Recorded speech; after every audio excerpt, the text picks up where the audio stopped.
Media మొగల్గా పేరుగాంచిన రామోజీరావు మరణం పట్ల అనేక మంది ప్రముఖులు సంతాపం వ్యక్తం చేశారు. తెలుగుదేశం పార్టీ గుంటూరు జిల్లా కార్యాలయంలో మీడియా దిగ్గజం రామోజీరావుకు టీడీపీ నేతలు ఘన నివాళులర్పించారు. రామోజీ చిత్రపటానికి ఎమ్మెల్యేలు తెనాలి శ్రావణ్ కుమార్, బుర్ల రామాంజనేయులు, గల్లా మాధవితో పాటు పలువురు టీడీపీ నేతలు పూలమాలలు వేసి నివాళి అర్పించారు. మీడియా రంగంలో తనదైన ముద్ర వేసి నీతి నిజాయితీకి మారుపేరుగా నిలిచారని తాడికొండ ఎమ్మెల్యే శ్రావణ్ కుమార్ కొనియాడారు. పత్రికల ద్వారా ప్రజాభిప్రాయం మార్చవచ్చు అన్న విషయం ఏమిటంటే అందరికీ తెలియజేసిన మహాజ్ఞాని అని పేర్కొన్నారు.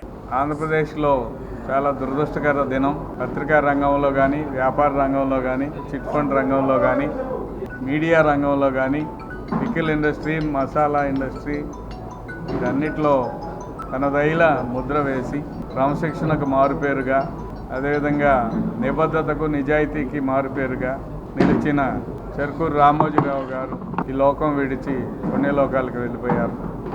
గ్రామీణ ప్రాంతం నుంచి వచ్చి నేడు రాజకీయ, వ్యవసాయ, వ్యాపార రంగాలలో ప్రతి ఒక్కరికి దారి చూపిన మార్గదర్శకుడు, దార్శనికుడు రామోజీరావు అని ప్రతిపాడు ఎమ్మెల్యే రామాంజనేయులు అన్నారు. రామోజీ ఫిల్మ్ సిటీ అనే అద్భుత ప్రపంచానికి పరిచయం చేసిన మహోన్నతుడు రామోజీరావు అని ఆయన చెప్పారు. ఈరోజు చెరుకూరి రామోజీరావు గారు ఒక వ్యక్తి కాదు, ఒక వ్యవస్థ.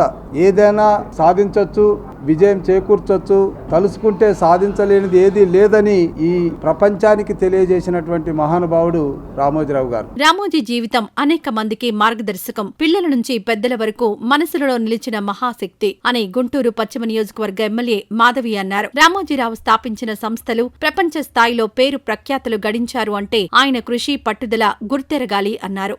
ఒక చారిత్రాత్మకమైన విజయాన్ని సొంతం చేసుకున్న ఆంధ్ర రాష్ట్రం ఆనందంలో ముంచి మునిగెత్తుతున్న తరుణంలో ఒక రత్నాన్ని కోల్పోవడం నిజంగా చాలా బాధాకరమైన విషయం.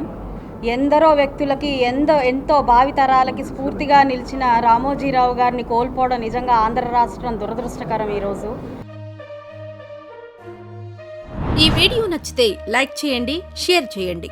మరింత సమాచారం కొరకు మా ఛానల్ను సబ్స్క్రైబ్ చేయండి.